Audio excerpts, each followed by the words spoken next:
Shambhu Raje died for his nation. That ignited the fire of patriotism in the hearts of every Maratha. Aurangzeb sends a farman, capture Shambhu Raje, and it was very uncomfortable talking about this death. He was tortured and killed, and then he was thrown in the jungle. How was Shambhu Raje's childhood? Very political. Mirza Raje asked Shivaji to become a Mughal Mansabdar. Shivaji said, instead of me, my son will become your Mansabdar. So how old was Shambhu Raje then? 7. When Shivaji reaches Raigad, grandmother asks, where is my grandson? So what does Shivaji tell her? Shambhu Raje died. They also perform his death rites. Do you think Shivaji and Shambhu Raje had a conversation before he was handed over as a 7-year-old? Fair to say that when the Maratha Empire also started growing, I'm sure the weaponry also evolved. Fascinated. There was a huge talawar and they used to cut the legs of a charging elephant with that. Chhatrapati Shivaji Maharaj wasn't expecting his own passing, right? Not so fast. The fact is, Shambhu Raje was never told about his father's death. History tells us that there was a point where Shambhu Raje had joined the other side. Yes, but I'll tell you. Wow. So this is not about how he fought the battles and where he fought the battles. It's about how Shambhu Raje nurtured the seed of the Maratha Empire and kept it alive. Otherwise, it would have dried and gone.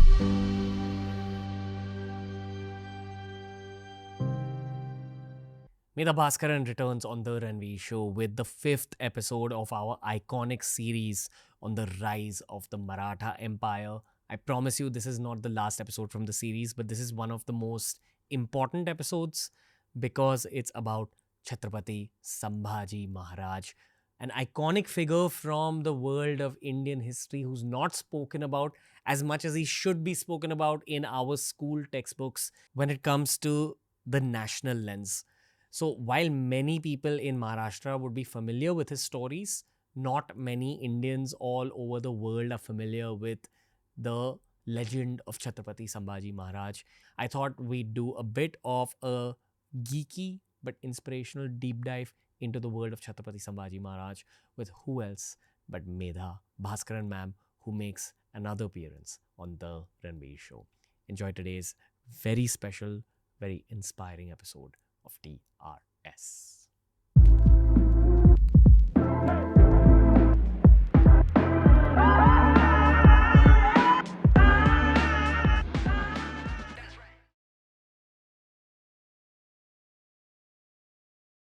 Very few guests have been back for their 5th episode. Medha ma'am, you're welcome back to the Ranveer Show. I'm so glad, Ranveer, that you invited me again and I'm so very happy. Thank you, ma'am. Thank you for giving us 4 epic episodes on Chhatrapati Shivaji Maharaj or Shivaji. Yeah. This was the episode you spoke about during our first episode's recording as well. You said that we have to do a Sambhaji Maharaj episode. And I felt that it's the right time to do it now. Yeah. It's one of those stories we hear about a little bit when you're growing up in Maharashtra. Yes. It's not something that the rest of India hears about. So, over to you. First, let's start with how are you? I'm very fine. It has been a great journey. A lot of books of mine have come out and they are doing well and people love it. And I have a lot to say something to the society, so which I express through my writing. Okay. Whenever I talk about Shivaji Maharaj in public with respect to the podcast, your name always comes up. I'm blessed by Chhatrapati Shivaji Maharaj himself. And I can feel it all, like I never believed in something which is intangible feeling. But I feel now that he's always there with me, whom I call Shivaji. 100%. I think there's very few human beings who are able to evolve within their own life into becoming something higher than a human being. Like they reach a higher state of consciousness. And this has come up on some of our other spiritual episodes as well. I genuinely believe that Chhatrapati Shivaji Maharaj had reached that slightly higher level of consciousness. Of course, yes. Right? Yes. But do you think his consciousness rose slightly above the level of human beings? It looks like, because the decisions he took, the decisions, like there has to be a military law that if any of his troopers, soldiers, as much trouble a woman or a child from the enemy territory, there was a punishment. And he's the first one to have that military law in the entire history. Another thing what I feel he could see into the future, like now we talk about human trafficking, which I have said in your podcast and some other podcast also. Those days, slave trade used to be very profitable. The Portuguese had become immensely rich. The Mughals wanted eunuch slaves to protect their harem. But Shivarai, at that time, when he told the Dutch slave traders that in my territory there will not be a human trafficking. So, what do you think? How, and he evolved the military system which never existed before, which is actually the foundation of our current military system. So, how do you, he must, that itself shows his decisions, his vision, that he was above, he had evolved far more than we humans. Um, the word visionary is used to describe very few people's personalities Yes, when it comes to history.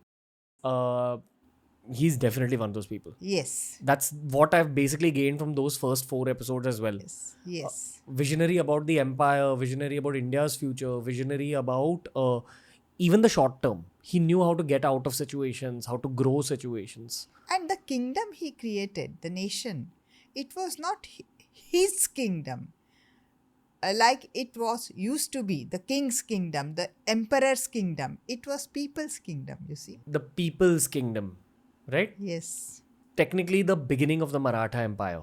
yes. That's how history remembers it. Yes, he sowed the seeds. Maratha Empire. I think at some point in the future, we'll be doing some Maratha Empire based episodes as well with you. Oh, But today is the Chhatrapati Sambhaji Maharaj special. yes, okay. Where do we begin this story? We've covered Shivarai's story from birth till his passing. And I think that's where we stopped. But I remember on the last episode that we didn't reach the point of Aurangzeb's passing. And you'd said that we'll leave it for the next episode. Yes, because a lot of history is there in the middle, you see. Okay. Yeah, so like I call Maharashtrians, we call Chhatrapati Shivaji Maharaj as Shivarai. A lot of people have taken objection that I call him Shivarai, but I'm going to call him Shivarai because even Samartha Ramdas, he used to say in his first thing, Shivarayansa Athavava Pratapa. So you must remember the bravery of Shivarai. So this is how we Maharashtrians, and we have grown up listening to how people called him Shivarai.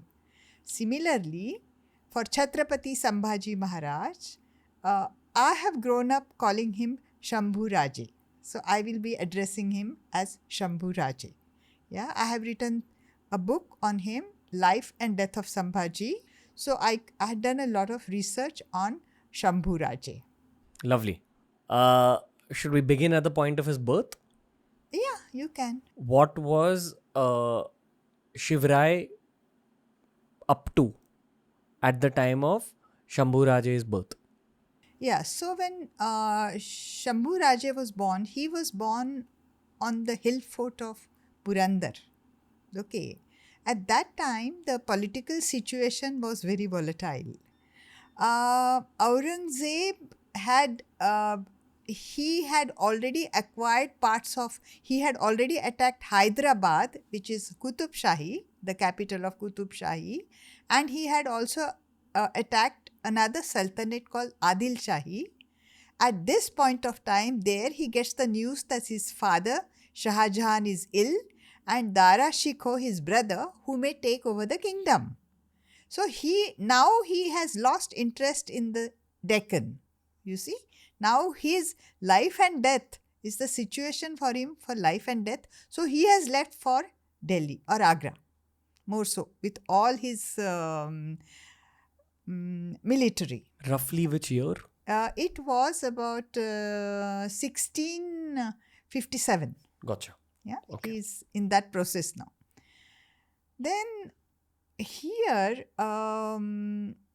Aurangzeb, before he leaves, he tells Adil Shahi king that if you do not capture Kafir Shivarai, then I will come back after I become the Badshah or the emperor of the Mughals, and I'll burn down Bijapur, your capital, and I will eliminate you from the face of this earth. So Adil Shah that time was actually a Ali Adil Shah, a young person, and his mother, Badi Sahiba. They ruled Adil Shah. So at that time, with this message, they are also searching for somebody, some very strong general who will lead a campaign against Shivarai. So this is the entire situation when Shambhu Raje was born. Got it. Yeah? You said Bijapur was the capital, right? Bijapur was the capital of Adil Shahi. Got it. So Yeah. this is roughly Karnataka and southern Maharashtra in terms of the modern day geography. Correct. Okay. Yes, And mainly Karnataka, Bijapur. in terms of modern day geography, was the northern part of Maharashtra under the control of the Mughals? Yes, and the eastern parts of the eastern Maharashtra, eastern side, was the Adil Shahi. Gotcha. Yeah. So this, when Shambhu Raje is just a toddler, Afzal Khan, the general of Adil Shahi, Badi Sahiba sends him. She backs him with thousands and 10,000 cavalrymen, several elephants, camels, footmen. She said, now you go and catch Shivarai. So there, Afzal Khan is a, can I go little detail about Afzal Khan's background? Sure. So he is, even the Muslims in the Darbar of Adil Shahi were of three kinds. The Afghan Muslims, those who have come from Afghanistan, and then there were Abyssinian Muslims. They have come from Ethiopian kingdom. Wow. Okay. And then there were Deccani Muslims whose ancestors must have got converted into Islam. So these people who were Abyssinians and the Afghans, they used to look down upon the Deccani Muslims. And Afzal Khan was a Deccani Muslim. They say he was about 6 feet 7-8 inches tall, and he was a wrestler, and he was always, in his heart, he always had a complex that he's a Deccani Muslim and everybody else is looking down upon him. And his mother, they say that she was a chef or cook in Adil Shah's kitchen, royal kitchen, of course. So this man has got the first of all, he is a part of anti-Bhosle lobby, because when Shahaji Raje joined Adil Shahi many years ago, that time Adil Shah was very happy with Shahaji Raje, and the Adil Shah gave him the title of Maharaj. Shahaji Raje is the father of Shivarai. Father of Shivarai. Okay. So Afzal Khan did not like that, because he was also one of the very, it is a little bit of envy between two warriors who working for the same king. So in that case, when Shivarai had an older brother, Sambhaji, his name also was Sambhaji Raja. When in Karnataka, there used to be campaigns against the temple towns of the south. Like for example, Madurai temple town. So those Adil Shahi had given the responsibility of taking over the temple towns of Karnataka to Shahaji Raje. Shahaji Raje had put his older son as his commander, that you go and fight the battles. So in one of the battles, when Sambhaji Raja, he is waiting in the trenches of one of the forts of a Hindu king to attack, and waiting for reinforcements from Afzal Khan. Afzal Khan never sends him the reinforcements. And he tells the king that here is the person I want you to kill. And the king and one of the grenade or the cannon balls hits Sambhaji Raja and he dies there. Okay, his face full distorted. Now, our Shambhu Raje is named after his uncle who was slain. I'm just giving you this. Sure. So, Shambhu Raje was actually named as Sambhaji in the memory of his uncle who was Shivrai's older brother. So, Afzal Khan is actually is very happy to lead this campaign against Shivrai because he said, I can eliminate his brother. It is my, it's a child's play for me to eliminate Shivrai. Now imagine that time Shambhu Raje's mother, Sai Bai, they were at Rajgarh then. They had shifted from Purandar to Rajgarh. And this time she was ill. After a delivery, a lot of women had anemia those days. It is in Marathi called Balanta Rog. That your blood is actually drained out of you. So she was very ill and Shambhu Raje was a toddler. At that time, Afzal Khan was coming with full force, cavalry, infantry, elephants, camels and his archers towards Pune. So this was the situation when Shambhu Raje was small. So now, what is going to happen? Afzal Khan is going to actually kill lot of farmers, destroy, burn the barns of the farmers in Shivrai's Jagir. Then it was still a Jagir. And he will proceed towards Pune. Okay. What would Shivrai do now? See, he doesn't want Afzal Khan to come to Pune because he knows on the way he is going to destroy the entire area. So what does Shivrai do? He does a trick. He has to leave his wife, who is very ill, and Shambhu Raje as a toddler, and his mother and his other wives on Rajgarh, and he proceeds to Valley of Javli, which is he has built a fort there, hill fort called Pratapgarh. Now he goes to Pratapgarh. This is how the situation is. And then Afzal Khan, he ensnares Afzal Khan and his army into the valley. And there, on face to face, Afzal Khan tries to kill Shivrai and then Shivrai manages to kill Afzal Khan. So this was the political situation then. And then the Marathas go into Adil Shahi after Afzal Khan's death. And then they actually take over several forts like Panhala and Vishalgarh from Adil Shahi. The Afzal Khan death was with the tiger claws, right? Tiger claws, and some historians say it might be due to a dagger, katyar. Correct me if I'm wrong, but in short, the story is that Afzal Khan said, let's do a meeting in person. Yes. And asked Shivrai to come embrace him. Yes. And intended on giving him a bear hug until death. Yes. Actually, the grip was so hard that Shivrai could not breathe for a moment. But it seems, many historians have told me, Shivrai had actually trained himself along with another wrestler who was the size of Afzal Khan.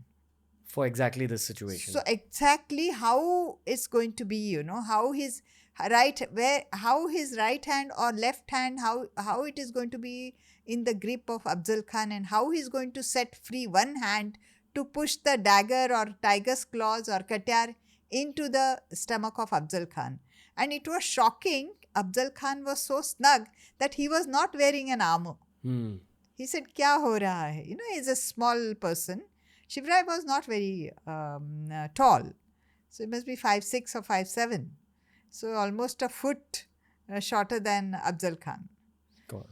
So, but things happened and Afzal Khan was killed. And then the Marathas go into Adil Shahi and take over the forts. And this was the situation when Shambhu Raje was born. Gotcha. I know that Shambhu Raje is... I mean, when he was a toddler, not right. exactly when he was born. Shambhu Raje's mother passed away soon after his birth, right? Just before Afzal Khan's meeting, the news comes from Rajgarh that Sai Bai Rani Sahib has passed. She has passed. And he was raised then by his paternal grandmother. Yeah, that is Jizabai Sahib. Gotcha. He was. Which is what fascinates me about his character in the first place. Yes. That he got the same upbringing as his father, technically.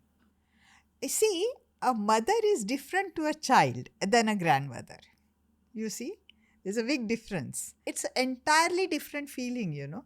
It's entirely different feeling towards your your sons and your grandson. It's just different. Softer towards the grandson? Far softer. It's just more so. She must have felt even more softer because Shambhu Raje had lost his mother, biological mother. You see. Should we move on to the childhood? Yes. How was the childhood? Yeah. So childhood was very political. Very political. Once Afzal Khan is dead and gone, Aurangzeb, now a Badshah, he knows that he cannot depend on Adil Shahi to subdue the rise of the Kafir, Shiva. He knows. So he starts sending his people. First he sends Shaiste Khan, you know. Shaiste Khan fails, that midnight attack, it's very famous. Then he sends Mirza Raje Jai Singh. The Mirza Raje Jai Singh's attack Purandar, he is very politically, very, very brainy Rajput general, war general. So when Purandar he said, I have to take one of his hill forts. If I don't, this is kind of a showing him that we can take your hill forts.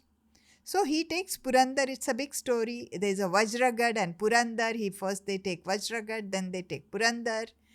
And they also send squadrons all across Shivrai's Jagir, and they start killing the villagers mercilessly. So Shivrai goes and talks to Mirza Raje, stop this massacre. What do you want? So that time, there is a Purandar peace treaty where 23 of Shivrai's forts are given to the Mughal. Okay, what he has. And 12 or 13 forts are left with Shivrai. Now, when you say forts, it also includes the entire land around the fort where you get the farm revenue. So, when there is no fort, you are losing so much money. So, Shivrai is left only with 12 forts. So, that time Mirza Raje says, before you give me the keys, how do I trust you? You may play some other tricks with me, and you are famous for that. So do one thing, you send your only son to me as a surety. So this is the first entry of Shambhu Raje into the Mughal-Maratha politics. And how old was he? 7. In my book, I have said the grandmother is really unhappy with her son. She said, I don't want to lose him. But for the nation, it was all for the nation, you know. So Shambhu Raje goes to Mirza Raje's camp. Mirza Raje keeps him in his palatial tent. Was he treated well? Very well. Okay. He's treated very well by Mirza Raje. He was safe and sound. There he also meets Diler Khan. Okay, another Mughal general who is assistant to Mirza Raje Jai Singh. Diler Khan is sent by Aurangzeb in this southern campaign to keep an eye on Mirza Raje, because Mirza Raje is also a kafir. Shivrai is also a kafir. What if they join hands? So there has to be some kind of watch on Mirza Raje Jai Singh. But Mirza Raje Jai Singh always remained loyal to Aurangzeb. Do you think Shivrai and Shambhu Raje had a conversation before he was handed over as a 7-year-old? I don't think so, because the decision was made. And of course, he must have said that, look, you will have to go and you will have to do this, and you will have to go to the Mughal camp and be with this kind of grandfather who is very good, to reduce the anxiety in a little boy. What do you think Jizabai told Shambhu Raje. I feel Jizabai Sahib must have said that what you are doing is not nice. This is my grandchild and you are taking him away from me. What surety do you have that the Mughals will not kill my boy? Any grandmother would have said that. What do you think she told her grandson? She was crying. She couldn't, I don't think she could even speak to, I wouldn't be able to speak with my grandson that you're going that way. But finally, she must have put kumkum and done arti and you said, live well and come back as triumphant. So, after all, they were very courageous people also, They had seen life and death. Death was a part of their life. And it's not their own death. Ranveer, it's always, I try to enter the skin of these Maratha women. And what scares me most is that they were always anticipating the death of their loved ones. For some women, and even for me, my own death doesn't scare me much. But the death of my loved one scares me more. You see? So they must have gone through that. So this was how he was, left. He was sent to Mirza Raje Jai Singh. He was treated well from Mirza Raje Jai Singh. And Shivrai must have said that you have to behave with dignity, you see. You cannot cry. You cannot be a 7-year-old. You have responsibility. So he grew up too fast, I think. Mirza Raje actually has, Aurangzeb is very happy. He's got 23 forts without shedding a drop of blood. Mirza Raje has done a good job. So, and that time when they signed a treaty, most important thing is that Mirza Raje asked Shivrai to become a Mughal Mansabdar, war Mansabdar. Means you maintain cavalry for the Mughal emperor or Badshah. So Shivrai didn't want to do that. If he had become a Mughal Mansabdar, Aurangzeb would have transferred him to Kabul or hostile terrain of Bengal and beyond. Okay. And there what happens? You have to depend on the Badshah. If he doesn't send you supplies, you are very vulnerable. So Shivrai did not want to do that. He in that peace treaty, he said, I will remain an independent regent and I should be allowed to take the Adil Shahi territory of Konkan. Instead of me, my son will become your Mansabdar. So how old was Shambhu Raje then? 7. You see? And he was made Panch Hazari, which he Mughal Mansabdar, where he has to maintain cavalry. As a 7-year-old. As a 7-year-old. For namesake. Namesake. But he is the Mughal Mansabdar. And another thing, Shivrai said that he will not visit Agra to pay respect because all Mansabdars had to visit Agra. He will not visit alone, you see. But then what happened when this all was happening, Aurangzeb, high on victory, that now he's got 23 fort, he writes to Mirza Raje Jai Singh that, look, now you take over Bijapur. Now Kafir Shiva's son is your Mansabdar. Ask him for cavalry help and go and capture Bijapur. And so high was Mirza Raje Jai Singh on his victory that he did not. Now, he had studied the entire war with Shivrai. He had done his homework. But while going to Bijapur, he doesn't do any homework. He asked Shivrai to come with him. Shivrai and his Sarnobat, who is Netoji Palkar, that you come with me with 10,000 cavalrymen. You come. We will take over Bijapur. Bijapur is a walled city. There are different gates. And it is also, and the walls have ramparts and they are loaded with cannons. Okay. And there is a moat, very deep moat filled with water and hundreds of hungry crocodiles. Not only that, what these Badi Sahiba and Ali Adil Shah do, they tell all the surrounding farmers, it is known as scorch earth strategy. You burn the crops. Fill the wells with mud, destroy all the water bodies, and come inside the walled city. And we will wait.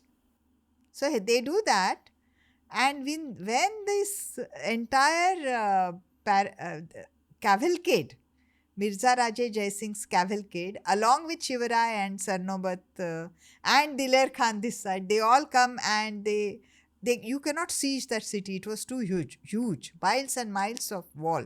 They did not have that much strength. That is why I always wonder how Mirza Raje Jai Singh failed to do his homework in this instant, at this point.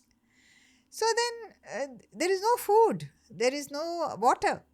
The horses and animals start dying. So it's a defeat.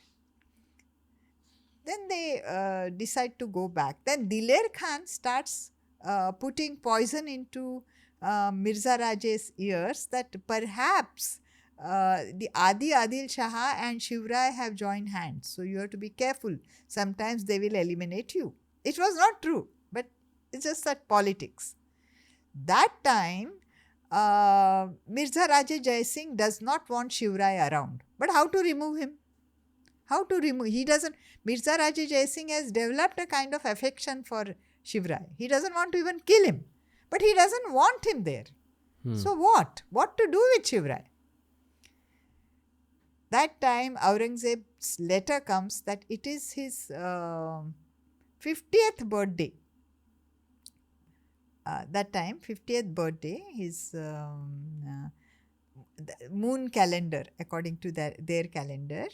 And he wants all the Mansabdars, that includes Shambhu Raje, along with his father there, because Shambhu Raje will not go alone. So Mirza Raje says, oh my gosh, he's so good. Nice. I'll get rid of this man without killing him. Now what happens to him?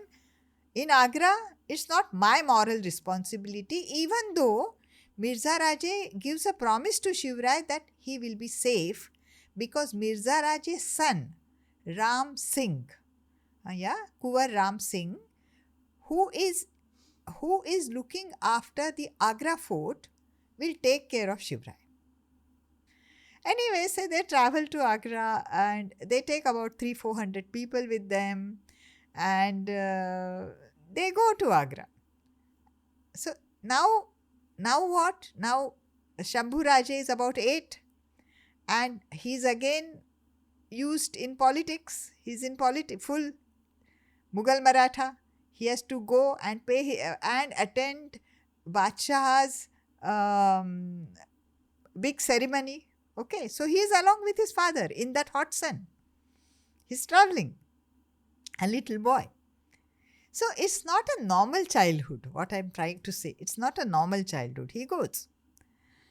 And then the story is there that Shivrai, they in the darbar of Aurangzeb, Shivrai is not given attention, and he gets angry, and the heat of the north and the different attitude of Ram Singh. Ram Singh also fails to look after Shivrai the way he was promised, how Mirza Raje Jai Singh had promised Shivrai. So all that works, and he actually says something in the darbar he is not supposed to say. What do you think? Like, he is supposed to be standing behind Jai Singh. See, in the Mughal darbar, where you stand is your awqad. An inch here and there is not allowed. So in the front row, the Shahzades, the princess will stand, and very top Mansabdars and war generals, and then the layers go down. And at the last was Jaswant Singh Rathod, which was the king of Marwar. So he is left at the last row to stand, and Shivrai is given a place behind him. Then Shivrai gets angry there. He shows his back to Badshah, which is strict protocol. You cannot show your back to the Badshah. It's a protocol. Even Shambhu Raje walks behind his father, showing his back to the Badshah. So they have both committed a grave crime. So I don't know what the little boy at that time must have thought, what must have gone through his mind. So I had tried to capture those thoughts, because it's not written in history, but according to the circumstances, what my little boy might have thought at that time, I tried to just understand and write those, a little bit of psychology of the child. So they go out, and then Shivarai is under house arrest after that. No? And there are check posts that if anybody goes out, everything is checked. Your papers are checked, who are you? And they will check anything any luggage they're taking from inside out, they will check. So Shivarai was under house arrest. That time Ram Singh says that this little boy can stay with me. So the little boy Shambhu Raje goes and stays with Ram Singh. So that time Ram Singh looks after Shambhu Raje very well. And Shambhu Raje also goes alone to pay respect to the Badshah. Imagine when big Mansabdars also shiver in front of the Badshah, because their entire life depends on Badshah's whims and fancies. At that time, at the age of 8, Shambhu Raje has to go alone and face Badshah and keep his dignity, his presence of mind, and he has to behave. So I don't know what kind of psychological impact Shambhu Raje must have had, So he had to really grow up very fast. Yeah. And then we all know that Shivarai escaped. Now you see, when Shivarai escapes, he knows that Aurangzeb is going to, they have hoodwinked the Badshah. Even death is afraid to hoodwink the Badshah. I have written in my book. But Shivarai has hoodwinked. He has, fooled the Badshah and ran away. Escaped from Agra. What is commonly known is that they escaped in mithai baskets. No. So that's why I don't agree with that. In one line, what's the other version? See, now many historians may not agree and many people may not agree. I'm just putting up the theory of a scholar that there was Kavindra Parmanand, who has written the first biography of Chhatrapati Shivaji Maharaj, in verses. So they had invited him for some ceremony on 22nd of July.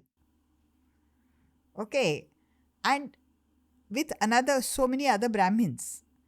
And they say Shivarai, and there was a feast which was given to even Fulat Khan and his police people. And they say that, the scholar said that Shivarai escaped as a Brahmin along with them, putting somebody on his bed. That is Hiroji Farzad, who looked somewhat like Shivarai. Got it. Yeah. And there was another man, they say, who also must have taken place of Hiroji Farzad. So there were two people. Got it. Niroji Rauji, who was a Pandit Niroji Rauji. Swapped identities. Places. Gotcha. So then he escaped. These are the escape theories. When Shambhu Raje was kept in Mathura, Shivarai escaped. So what do you think the little boy must have thought? He's just 8 or 9 now. So I feel that he must have felt a little sad that his father left him alone, you see. But then he also understands that if he had gone with his father, because hundreds and hundreds of people with small children were captured and taken to Agra and inspected. So if these people were caught, then both would have been killed. That he understands. But I still feel that there must be some sadness in his heart. I feel. Any little boy will feel little sad about, my dad left me alone. Shambhu Raje knows that if he's old enough, that if he is captured, he will be killed. So I feel there must have been little sadness in his heart. How long did he stay in Mathura? 2-3 months. Okay. Then he came back. But in Mathura, he met a person. He was staying with relatives of Shivarai's Moropant Pingle, cousins or something. They were the Brahmin family. And then he meets Kavi Kalash, a poet known as Kalashji there. And that little boy is so clever that he learns Bhojpuri there. He learns Bhojpuri. And then he escapes. This is, you would love that chapter in my Life and Death of Sambhaji, how they escape. He escapes like a little Brahmin boy. But he is inside, he's a warrior. So how he helps the elders, because two Brahmins are, protecting him, older ones, and how he takes decisions when time comes of life and death. That time, the warrior in him and his father's teachings, like they percolate down and he takes actions. So he escapes, he comes back, and then it's a happy reunion, But before that, when Shivrai reaches Raigad, of course, grandmother asks, where is my grandson? So what does Shivrai tell her? That Shambhu Raje died. Why? And then they also perform his death rites. Why? Because Aurangzeb should not now look for a little boy. Yeah, it's all politics. So this is how then he comes back, and then of course the next few years is Shivrai keeps a low profile, and he gathers the army strength. He made ranks in army. Then he takes over whatever forts are given to the Mughal. Was there a Gurukul system at this time? He was actually, gurus used to come, teachers used to come home and teach. They were not sent to Gurukul. Royal tuitions. Royal tuitions, yeah. And of course, they have to be also trained in cavalry. And I was actually, when I'm writing on Queen Tara now, my latest book, I realized that she was very good in throwing spear from the horseback. So to train Shambhu Raje to throw spear from a horseback, I did a little more study in that. But imagine when you are sitting on a horse, you are going at a speed, yeah? And your target is also maybe immobile or maybe moving. So that target is also having a kind of speed. So you throw spear when you are moving to kill a target which is also moving and hit the target. That itself is an art. Yeah, very difficult. You need huge practice for that. This is also the skill that the Mongols mastered. Yes, they mastered. On horseback with bow and arrow. Yeah, bow and arrow. The bow and arrow is also another thing. You have to learn archery, spear throwing, and sword fighting from a horseback, which itself is an art. So to train in all those, you have to spend hours and hours and hours. What was Shivrai's weapon of choice? His weapon of choice was sword. It is longer than the normal sword. Okay, it's like more than a gaz. Why? Because Marathas were shorter, and from a horseback they had to reach the enemy. So its blade is slightly longer. It's slightly bent at the tip, which is known as pipala, the tip. And it has a hilt, and behind the hilt there is a nail, a tong. A nail? A big nail. To stab someone. So when the enemy is very near, you cannot cut him with the sword, no? So you take the hilt and hit with that nail on his head and crack the skull. Fair to say that when the Maratha Empire also started growing, I'm sure the weaponry also evolved. There was a huge kind of not talwar and neither, I don't know what it was, but it was like 10 times, 15 times bigger, but looked like a talwar. And they used to cut the legs of a charging elephant with that. Yeah, so I found everything fascinating, including the swords. Are so many different swords, the Shamsher, and then there is one Gupti, thin sword, which goes into a wooden stick which looks like a branch of a tree. So when you have when you take that gupti and tuck it in your belt, it looks like you only have a stick. Kya kar sakta hai? What do you do? And then there is a shamsheer or some other talwar, which means that it is like dadi of a sword. Some meaning is there. So there are different kinds of swords, different kinds of sizes, different lengths, different hilts. Then there is a gauntlet sword, which is known as pata sword, which you actually wear it. Pata sword is like, it's not very like a pata, but it's slightly bendable. And that gauntlet which you wear, it becomes a part of you, that sword. Shivaji had learned that, Shambhu Raja had learned that, and they had great gauntlet swordsmen like Murarbaji. And of course Baji Prabhu Deshpande. So after Shivaji escaped and everything was peaceful, Aurangzeb tried to behave as if nothing has happened. Everything is normal. And he tried to send political letters to Shivaji. So Aurangzeb acted as if nothing has happened. Okay. And he gave Kitab of Raje to Shivaji, as if he's the Badshah and he's so magnanimous. And then he tells Shivaji that why don't you send my Muazzam, my son. Prince Muazzam is the Subedar of the Deccan and who lives in Aurangabad with his mother. Why don't you send your son to the Darbar of Muazzam? That is what I feel. And after all this has happened, in the middle, now the Sarnobat has changed, Maratha Sarnobat.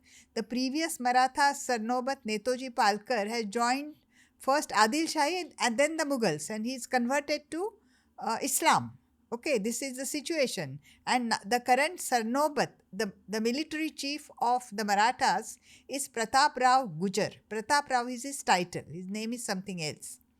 But you send your Sarnobat and your son to pay respects to Muazzam, just to keep up the facade that we are friends and nothing has happened and you are not run away, you never hoodwinked me, something like that.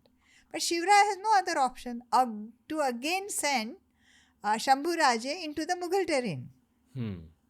So Pratap Rao Gujar has cavalrymen, a few hundred, and Shambhu Raje goes to Aurangabad to pay his respect to Muazzam.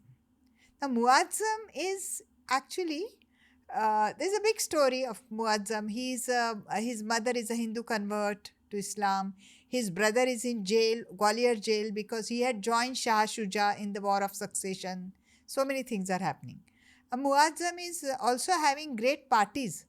It's all historically documented. He has hashish parties, okay, those days, along with his friends, and then he loves to go for shikars, the hunting. So that was a Mughal pastime. Hashish and hunting. The princess, okay, Gotcha. the prince. So Shambhu Raje is sent, and somehow Shambhu Raje is innocent. He is not allowed for these parties. But I feel that Muazzam must have taken Shambhu Raje for some hunting expeditions, and they talked, and they developed a bond. Okay. So this is not completely black and white history, but this is a grey area. Why? I will tell you why they must have developed a bond. How old must Muazzam have been? Muazzam must be older, 25 to 30. Okay. 25. Much older than Shambhu Raje. Shambhu Raje is just 10. So that time, Aurangzeb sends a farman to Muazzam that capture Shambhu Raje and send him to Gwalior. Gwalior fort is infamous for the Mughal imprisonment. It has a cellar inside, down there, and there they actually make this posht. They crush hashish and make a drink of this opium drink, and they overdose the political prisoners, and first they kill their mind and then their bodies go. Torture through hash. Oh, yes. Have you heard of this? Wow. Yeah, torture through hash. So now Aurangzeb sends a farman to Muazzam to capture Shambhu Raje and send him to Gwalior. Now for what? You have to just guess. But Muazzam comes and tells Pratap Rao Gujar to clear off. And Shambhu Raje's life is saved. So I don't know. I feel that they must have developed some kind of a bond. Because he was an innocent little boy, 10-year-old. Did Bacha get pissed off with Muazzam? Yeah, so Muazzam tells Pratap Rao Gujar, do not tell them that I told you so. Gotcha. Okay. Absolutely, these Muazzam and Muhammad Sultan both are treated little secondary citizens by Aurangzeb because their mother was previously a Hindu. Then she got converted. Who succeeded Aurangzeb eventually? Muazzam. Muazzam only. So he became the Mughal emperor. But after Aurangzeb, the entire everything weakened, Right. So everything. No, but it's interesting to know that it was Muazzam who succeeded. The weakening began with him. Yeah, because then his Persian wife's two boys, Akbar and Azam. Aurangzeb's Persian wife. Aurangzeb's Persian wife, who is called primary wife, means the main wife, because she has a Persian descendant, royal descendant. She was a Muslim, born Muslim. So her two children, Akbar actually defected. And Azam was too arrogant. Got it. Yeah. What happened to them? So that comes in the war of succession, how they die and how Akbar's actually, I will tell you the story. Akbar's story is integrated with Shambhu Raje's story. I'm not talking about Emperor Akbar. Right. I'm talking about Aurangzeb's son Akbar, who is named after his great-grandfather. Right. Yeah. So this Akbar is, that will come. That story is very interesting. Both are born in 1657 and both lost their mother in childhood and both defected their father at one point of the time and joined the enemy. And this, both, including Shambhu Raje. So I must tell the listeners or viewers that this is not my story from my mind, you see. This is the story which I studied, Dr. Kamla PhD thesis, then Dr. Shivde's Jwalanta Sambhaji and Nasi Bendre's book, which is devoted to Shambhu Raje. Gotcha. And Jai Singh Rao Pawar, who has compiled all the information on Shambhu Raje and created a Mahagrantha. So it is not from my mind, these stories. It is what I studied, from these books. Right. And they are very interesting stories. So history tells us that there was a point where Shambhu Raje had joined the other side. Yes. Okay. Yes. Do you think that the seeds of that were laid when he was with Muazzam? No, not at all. But I'll tell you, Muazzam is somehow connected to this entire thing, which will come, which is very interesting. So at the age of 10, now Shambhu Raje comes back from the jaws of death. God knows what would have happened to him in the Gwalior prison. From that time till he becomes 17, 18, till the coronation, Shivarai is busy taking away the hill forts taken by the Mughals. 23 were taken in Purandar Priest treaty.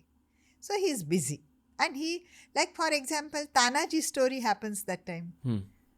In 1671 or 2, that time. They take back Kondana, they take back most of the forts slowly. That time, when Shambhu Raje is 12 or 13, a son is born to Shivrai's other queen, Soyera, Rani. Yeah? So now see the dynamics, and dynamics are changing now.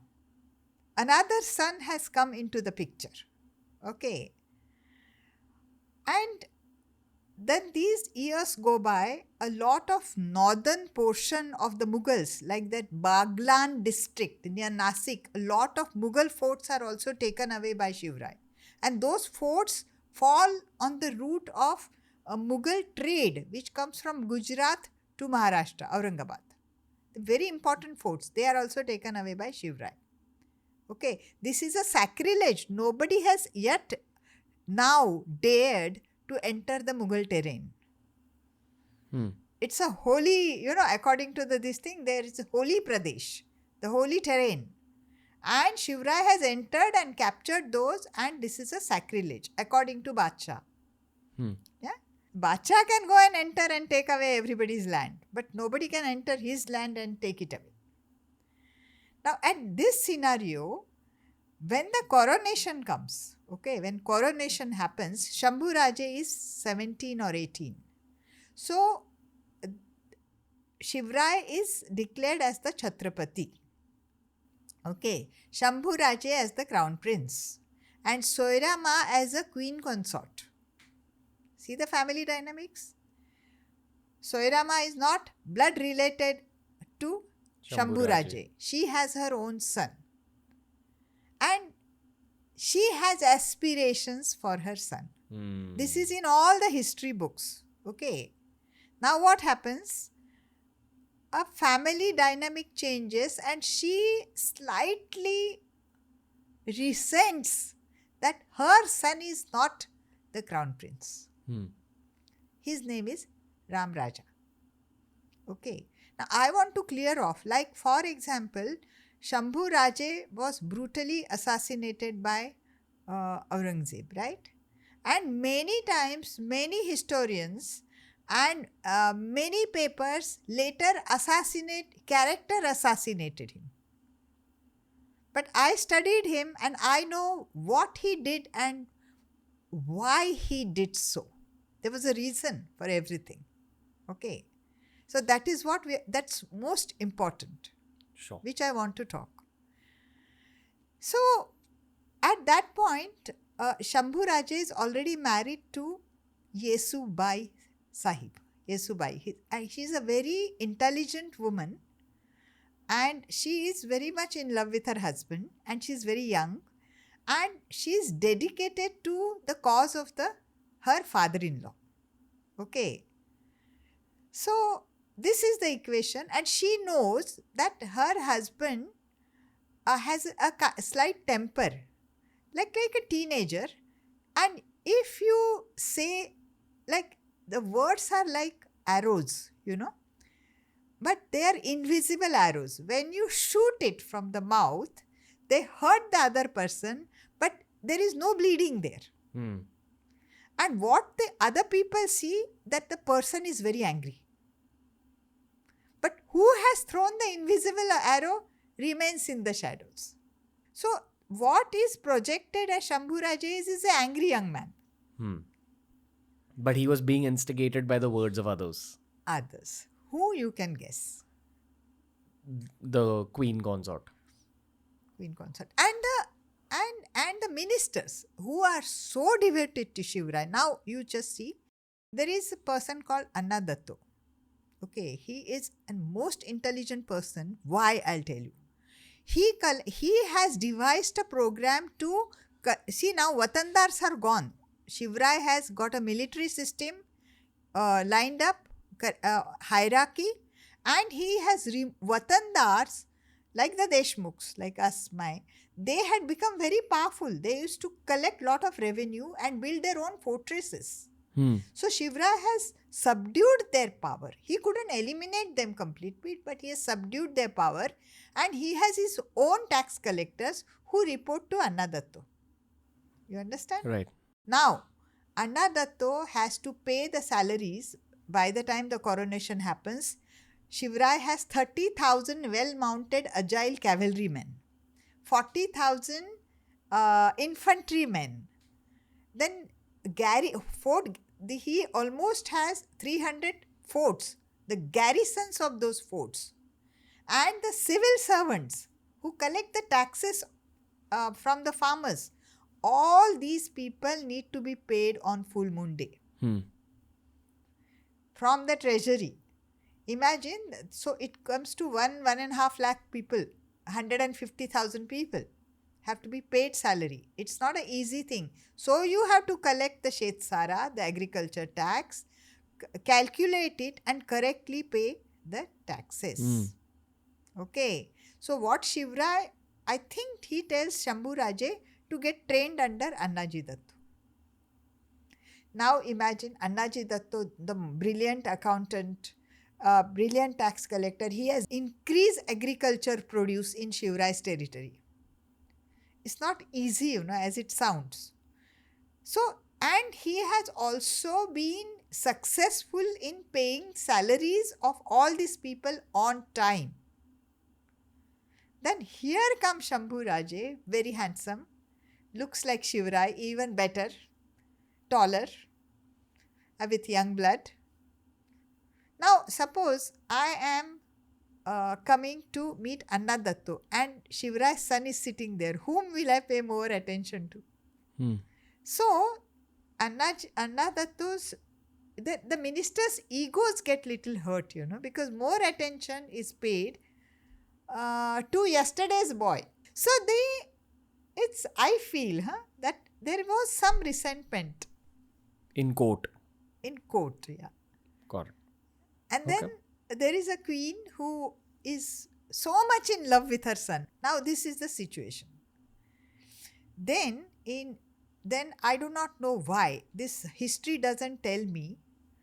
Now many historical novels and dramas and lot of other things, other books written on Shivrai, they say, Shambhu Raje, they say, he was having, he went after women, beautiful women. But I did not find any single reference like that in any of the books. Dr. Kamla, who has done her project research on this, she said this was not possible because he did not have time. But one fact remains, when Shivrai went for Dakshin Digvijay, he wanted to acquire many forts from the south. For example, have you heard of the fort called Jinji? Or fort of Vellore, land fort of Vellore. Jinji is a magnificent fort which is a few miles away from Cholamandala coast. So Shivrai wanted to expand to Cholamandala coast. So when he went to south, and he also wanted to have a second line of defense if and when Aurangzeb descends in the Deccan with full force. So he wanted to have a second line of defense, and which came handy. That is why the Marathas survived due to Jinji, but much after Shivrai's death. So there is one which I do not understand. Why he did not take Shambhu Raje in the southern expedition? He did not take. He did not ask Shambhu Raje to stay at Raigad. He knew little problem is there. He asked Shambhu Raje to go to Shringarpur, which is in Ratnagiri district, to his wife's house, a place, and be a Subedar of Ratnagiri part and be there. Anna Datto and Morapan Pingle were given some regions to look after Swaraj when Shivrai is away in southern expedition, and Raigad was given to another person to look after, where the queen and her son and the ministers operated from. Okay, now Shambhu Raje is out. He's there at Shringarpur. We don't know what has happened. What is his condition of his mind? What he must have thought? Nothing is written in the history book. But when you read history books again and again and again and again, you develop an instinct, which is there in my book, Life and Death of Sambhaji, which is now translated into Marathi, Chhatrapati Sambhaji Jeevan and Balidan. And I would be honored, Ranveer, if you do the inauguration of my Marathi book. Happy to, ma'am.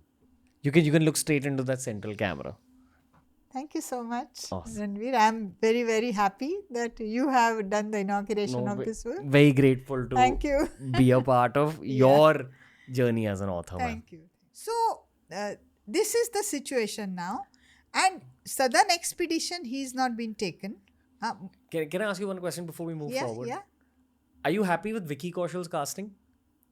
I like Vicky Kaushal, Whenever I thought of Shambhu Raje, I thought Vicky Kaushal would, because I watched his movie, Sardar which is Uddham. based on Jallianwala Bagh. Sardar Uddham. Yeah, I loved him in that. I think he is one of the most talented actors in our country currently. Yeah. Which is why I felt very happy seeing his casting. Yeah. Because Shambhu Raje was tall. He looked like Shivarai, but he was slightly one shade darker, I think, than Shivarai. And Vicky Kaushal just fits the bill. Yeah. Anyway, so this is the situation. And southern expedition, Shambhu Raje has not been taken. So he feels a bit, he's away. He's not allowed to stay at Raigad, and he's not allowed to... Raigad is the capital. And he's not been taken to southern expedition. So he says, what am I doing here? And then he meets a lot of... there he tries to meet a lot of local people. And they have usual complaints against, the tax collectors, the Shivrai's tax collectors. So he tries to write to Shivrai that... when Shivrai comes back, he says that people are not very happy the way we are collecting taxes, blaming Anna Datto indirectly. So Shivrai says that you just keep away from this business. You learn now first. You don't ask questions because they are very learned. Kind of... Shivrai doesn't entertain him. So that all adds up, and he starts... Now Muazzam is there in Aurangabad, and Diler Khan has been shifted by Aurangzeb to the south. For some reason. Diler Khan and Muazzam do not get along at all.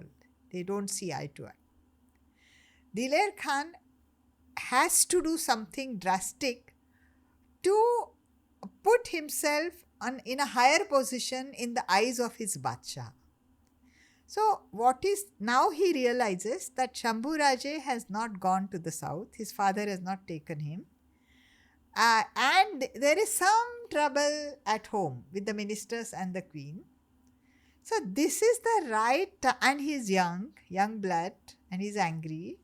This is the right time. So he starts sending him messages. Come and join us. So, and he writes in the name of Muazzam, I think. That this is the right time to come, and if you come, the letters are available. Okay. So Diler Khan starts writing that if you join us, we will make you a Mughal Mansabdar, and we will help you to acquire the entire Deccan, including Adil Shah and Qutub Shah. So Shambhu Raje is, for what he must have thought. But his father does not meet him even after coming from this Deccan campaign. He has won 50 forts. Shivrai has won 50 forts in the south, including the bastions of power like Jinji Fort and Vellore Fort, and the entire Cholamandala coast. So he comes back, and Shambhu Raje has a daughter now who is named Bhavani, a little girl. So Shivrai has not visited him. So he's feeling sad. Why my father has not visited me? What is wrong? And he's probably 18 years old. No, now he's 21. Okay. So now the time has passed. He's 57 born. Now we are coming to 78. 78, 79. Now he's in 20s. So Diler Khan keeps writing him. So you come, and you come from... so Shivrai writes to him because he knows his son is undergoing some turmoil. He said, you proceed to Sajjangad, where Samartha Ramdas, he will teach you few spiritual things and he'll calm down your mind. Shambhu Raje listens to him, but he has Diler Khan's correspondence also. So there are two things working in his mind. He wants to go to Sajjangad and meet Samartha Ramdas, and he also has Diler Khan's letters. So he leaves Shungarpur and goes to Sajjangad. Could you give context on Ramdas? He is a poet, first of all. He has written life's poetry. Okay. And he has developed akhadas. He is the person who traveled the entire Hindustan that time, including the Mughal terrain. And he wants to find out the psyche of the youngsters. Got it. And that time he has made akhadas, and he has lot of followers, and they look after these akhadas, and he is trying to train youngsters to fight. I will not call him a guru or anything, but Shivarai respects him. So Shambhu Raje reaches Sajjangad. Sajjangad is Parali, also called Parali Hill Fort. And he goes up. It's very steep,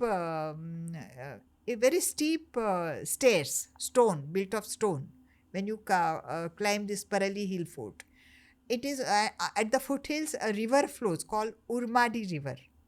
So he goes up, and unfortunately for him, Samartha Ramdas is not there. He misses that. He's gone somewhere. He's a free man. No, he'll go. Samartha Ramdas. He's gone. He's not there. There again, Diler Khan sends him a message that you come to a place called, there is one place which is a confluence of two rivers nearby, and you come there and you jump into the river and flow the other side. We will be waiting for you. And that's what he does. And he goes to Diler Khan. So the immediate cause was Ramdas not being there at that We location. don't know so many things, He being shunted out to Shringarpur. Why? He was not allowed to stay at Raigad. He was not taken to the southern campaign. Then the invisible word arrows which is coming into his direction. He's been portrayed as an angry person, not fit to rule. It's very easy. If you want to portray somebody, and if you have a power to do so, it's very easy to do so. Also, perhaps some childhood psychological angles. Yeah, because he was always treated as a Mughal Mansabdar. So we don't know what all worked in his mind, which I tried to explain in the book. Gotcha. So we don't know. So many things happened. But the result is he's go to what he thinks, that suppose I will teach these ministers how to rule. They don't know how to rule. So he perhaps goes. Got it. And it's been documented. And so many people say he never left. So many people say Shivarai only sent him. I disagree, because there is one letter Shivarai wrote to Venkoji, his brother in South, Shahaji Raje's other wife's son, who Shivarai was very close to, and they used to correspond. And this letter is in Mr. Gajanan Mehendare's book on page 447 or 57. Shivarai writes to Venkoji, my son Shambhu Raje had gone to the Mughals, but things did not happen the way he wanted, and with love and affection we have brought him back. Now he is in our fold. The letter is there. So I don't want anybody saying that I'm talking something else, because it is the entire evidence is documented. Got it. Okay. Yeah. So he goes to Diler Khan. Now what happens, I'll tell you. Very sad. Now Shambhu Raje has seen Agra. He has seen like the heaven, the prosperous Mughal Empire. Okay. Now he is in the military camp of the Mughals. There are two different things. And Diler Khan is a cruel man. He's from Afghan. He's Afghani. So what happens? Diler Khan is supposed to get money from Muazzam, who is the Mughal Subedar. But Muazzam hates Diler Khan, so no money is coming. The Diler Khan needs money to maintain his Mansabdars. Okay. Now he has got Shambhu Raje in his fold, and the Badshah is extremely happy, so the money flow comes. So he is like so first thing, now this is a little sad, dark side of the story. So what happens? Diler Khan uses Shambhu Raje as a shield to attack the Maratha forts. Maratha fort commanders will be afraid to attack the Mughal forts, because what if Shambhu Raje is killed?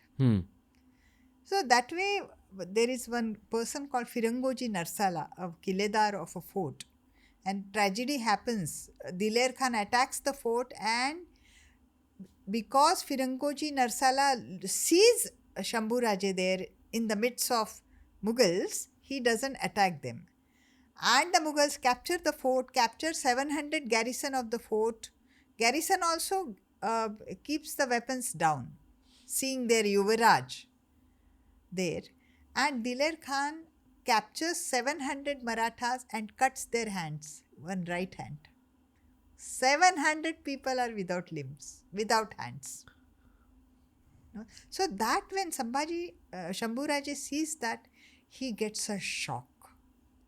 And when Shivrai knows about it, he said, Shambhu Raje or not, if the Mughals attack the fort, kill everybody. See, so this is how the tragedy starts. How many years have passed now? Just few months. This happened within a few months. Within a few So months. within Within 15-20 days. Oh. It's not. Shambhu Raje is in the Mughal camp for just few months. Then Diler Khan wants to attack Bijapur. They go to Bijapur. There also they fail because the walls are there.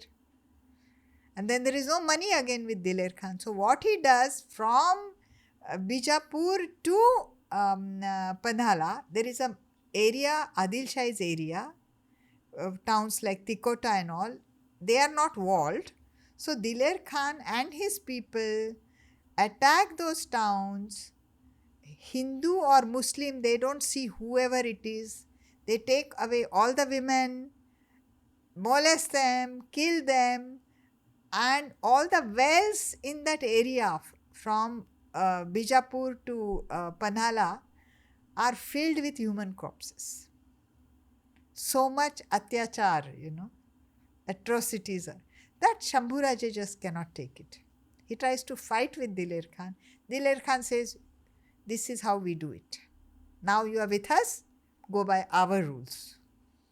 Then he wants to get out, and then Shivrai sends his people. Then somehow Shambhu Raje escapes from there. He's taken to first to Bijapur. Bijapur king, they help. Bijapur people are also against the Mughal. And then Shambhu Raje is brought back to Panhala. Do you think he took part in the battles? I don't think so. He tried to save people, and he was shown his place in, they say, maybe in your father's Raj. This may be a crime, but in the Mughal army, this is a done thing. Okay. So where was Muazzam at this time? Muazzam was busy with his parties. Okay. Yeah, he had nothing to do. What Diler Khan wrote, he is nothing to do. Muazzam never wrote to Shambhu Raje. So Shambhu Raje is back at Panhala. Okay, now he's back at Panhala. So he thinks that now Shivrai has kept him in Panhala as a punishment, and he has not even visited him as yet after coming from the southern expedition. But then there is a meeting with Shivrai and Shambhu Raje. And then Shivrai tells him the reason why he was not taken to the southern region. Which is what? Which is there in the book. There's a long conversation. Okay. 20-30 page conversation. Step by step, Shivrai explains to him. There was a strategic reason. There was a strategic reason. Okay. So, meanwhile, what happens? The son of Mohite, Hambir Rao Mohite, is Soira Rani Sahib's brother. Okay. He has also gone to the southern expeditions. He has helped Shivrai, and he has his place. He has created a place in the Maratha army, the highest post. Okay. Now, Shivrai goes to Konkan. He's also fighting many battles in Konkan and so many other places. And one day he comes to Raigad and he falls ill. It's an acute. Maybe it is typhoid or he had peptic ulcer. We don't know. But he vomited blood and died, which is the English records talk about Shivaji. That this Maratha king died. He vomited blood and he died. So vomit blood means what? The peptic ulcer might have burst, or he might have had typhoid where the gastric perforation might have happened. There were no antibiotics then. No? So he dies. Now, they say Soirama was very innocent. She was very good. I agree. But without the royal orders, the gates of Raigad, the capital, will not be closed. Okay. And in all the books, her involvement is given, all the history books. So she closes all the gates of Raigad. Now Shambhu Raje is at Panhala with his wife and kid. How old is he at this point? In 20s, early 20s, 23. 80, how is it? Yeah, 23 exactly. So he is at Panhala. Shivaji is dead here at Raigad. The gates are closed and the news has not gone to Sambhaji. He is waiting, Shambhu Raje. He is waiting because Shivaji, when they talked at Panhala, that why he was not taken and what Shivaji expects him from his son. So when his son tells him that I feel orphaned, like I am an orphan. So Shivaji says, what orphan? You are the Mai Baap of our subjects. You are the father and mother of our subject. How can you be an orphan? How can that be, how can you feel so low? You have to rise above and you have to be the parents. So in that case, after that, Shivaji has promised him that he will come and meet him. But there is no news because Shivaji is dead. And Soirama has completely closed and only few people are allowed to come in. And her Mohite, her brother also comes and meets her. And what happens, Mohite, she tries that he's my brother. He's going to, because for any coup or anything, you need a military backup. Okay, without military, what will you do? How old was the son at this point? Her son was maybe 14. 9 or 10. Oh, okay. 13 years younger than Shambhu Raje. 10 years old. 10 years roughly. old. Okay. So she tells Mohite in certain words that, Shivaji also was of the opinion that Shambhu Raje will not be able to manage. He's a very angry person and he may not be able to rule. Plus, he's a defector. But according to me, when Shivaji fell ill, he never thought he's going to die so fast. And who knows, when you are so ill, when you're going to die in few days, whether you have been able to talk or your mind is so stable. I have no idea whether. So history doesn't tell us anything correctly. But the fact is that Shambhu Raje was never told about his father's death, and Mohite, the Sarnobat, was asked to back up Shivraji's younger son, who is more of a calm nature. A young boy, he's still 10. So Mohite doesn't know what to do. He goes back to his camp. Then a plan is hatched.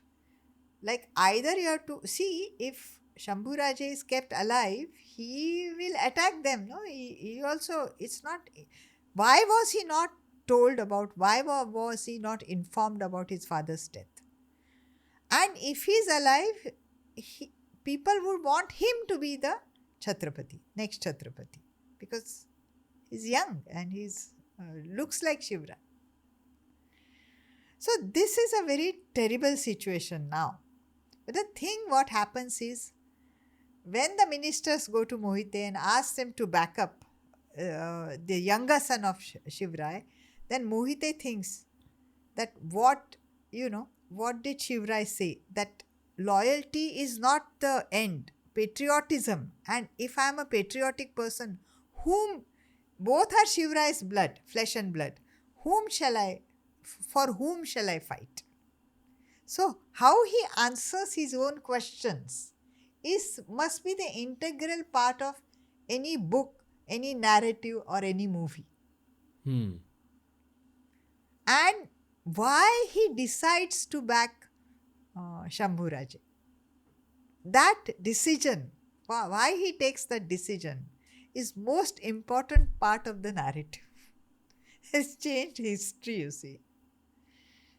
So he backs Shambhu Raje. Ministers are arrested. He backs him because that was the official line of thinking. No, Then no. he sees See, character. what he thinks, that he knows that at one point Aurangzeb is going to descend on the Deccan.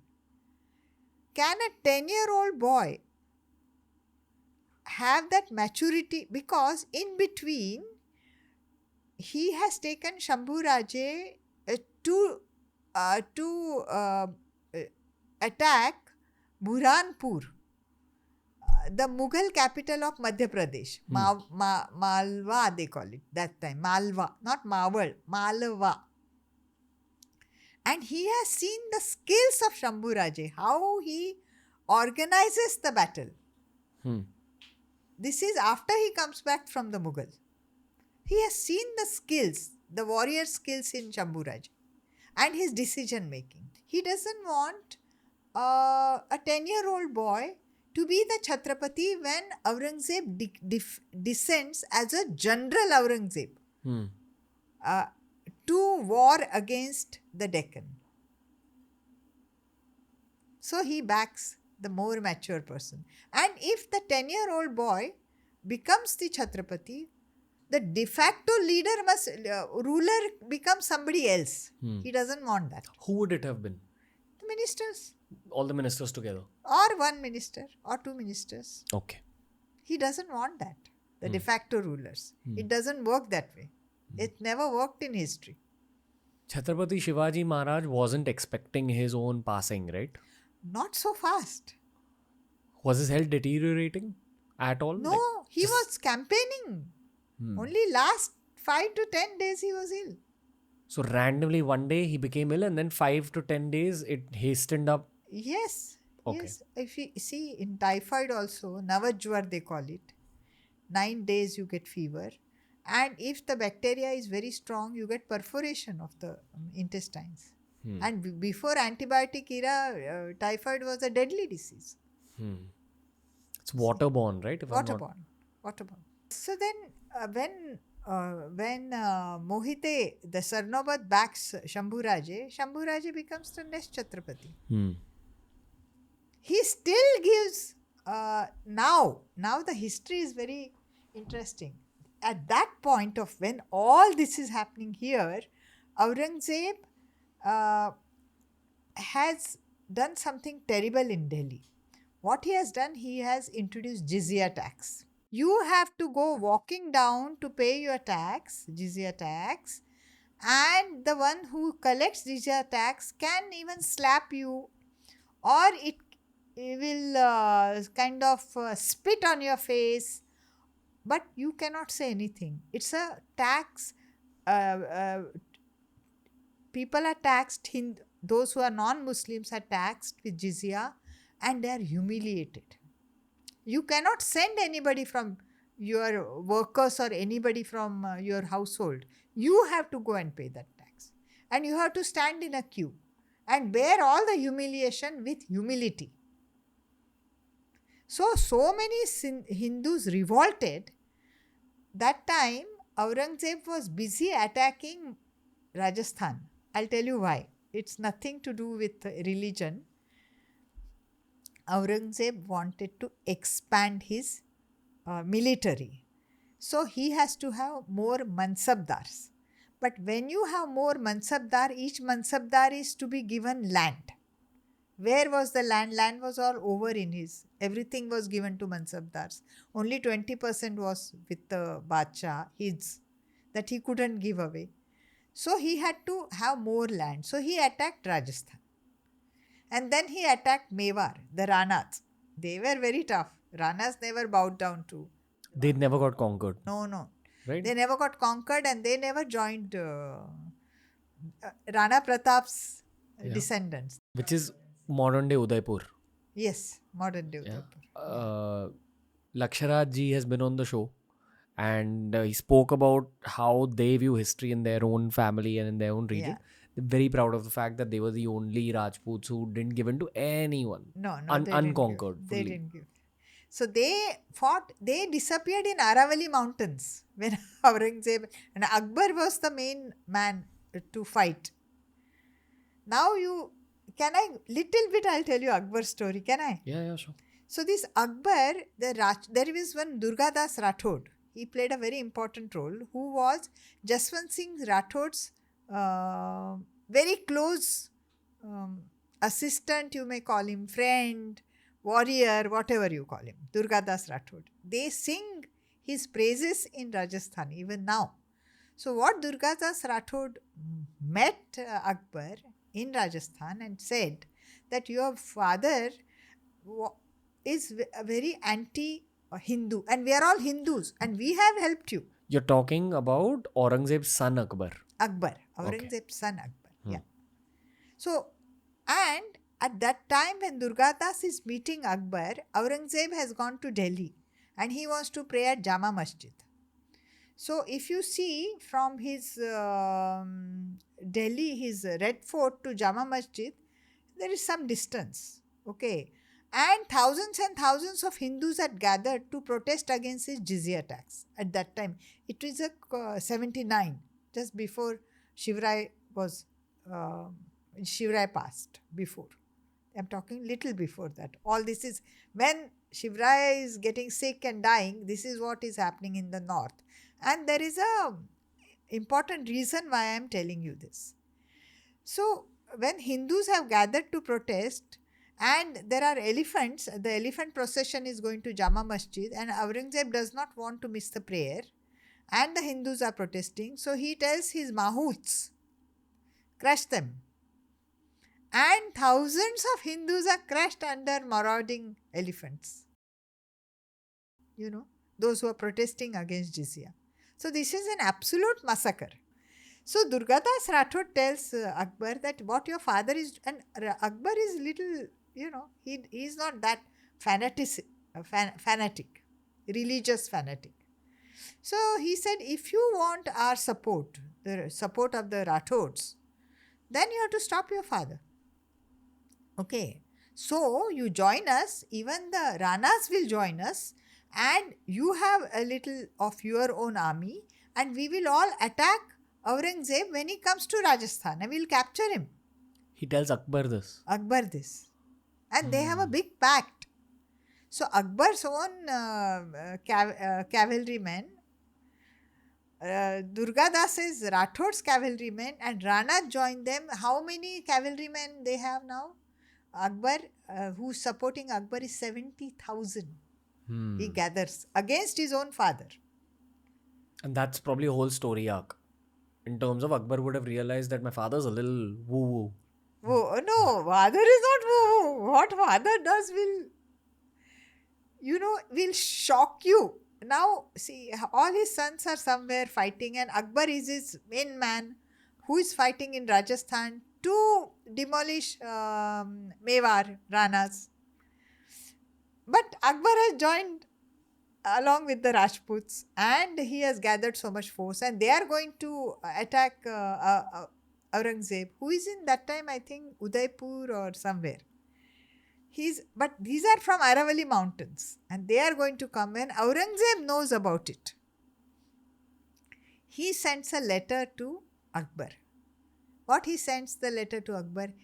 Son, you have shown such a great bravery. You have fooled the Rajputs. You have gathered them. When you come and attack me, send the Rajputs in the vanguard, and we will eliminate them and we will get Mewar. He writes this letter. It's all false. And he tells his people, this letter should fall in the hands of Durgadas. You understand? Father, Aurangzeb is no fool. So that letter goes to Durgadas Rathod, and Akbar is left with only few hundred cavalrymen. Everybody runs away. Even the Mughals, his own cavalrymen run away and join his father. He's left only with people, and he's in the desert, sand desert, with few hundred people. What did they do to him? Huh? What happened? What's Akbar's fate? So Akbar disappears in the desert. He's running, helter skelter, and Aurangzeb puts all other his sons against to attack Akbar and eliminate him. Kill. Son, no son. Kill him. Does he get killed? No, he doesn't get killed. Durgadas realizes his mistake and how Aurangzeb has played. And he finds out Akbar in the desert, saves him, and joins him with his cavalrymen, which are only 400. Now it is very difficult to convince the Ranas again to come back. Now, what Durgadas says, we have only one hope now to join the Marathas. That time Shivaji is dead. Mohite has supported Shambhu Raje, and Shambhu Raje is the Chhatrapati. We have to join Shambhu Raje. We have to beg him to give us place to stay, refuge. So they go, they meet, how they meet, it's all, it's a very interesting story. In Maharashtra? Yeah, they come to Maharashtra. And Shambhu Raje gives them a place near Raigad Fort somewhere. That is known as, that also, still it is known as Badshahpur. What's happening in Gujarat at this point? Gujarat, nothing. Rajasthan now, see, they have already done too much damage in Rajasthan. They have broken all the temples. They have taken all the deities. That is what Durgadas Rathod says. The Krishna we prayed, all you have broken, you have taken it, and you are making steps of your masjids in Delhi to be trodden upon. And you are hurting us, whom without us you will not exist. He's right. He has destroyed the temples in Rajasthan, Aurangzeb. He has destroyed the sentiments of the Hindus in Delhi. And he has destroyed the faith, his sons' love to him. So Akbar defects. He and Durgadas go and join Shambhu Raje. And what now many historians say, they blame Shambhu Raje that why he did not join hands with Akbar and destroy Aurangzeb. A. What kind of cavalry did Akbar bring to the table? 400?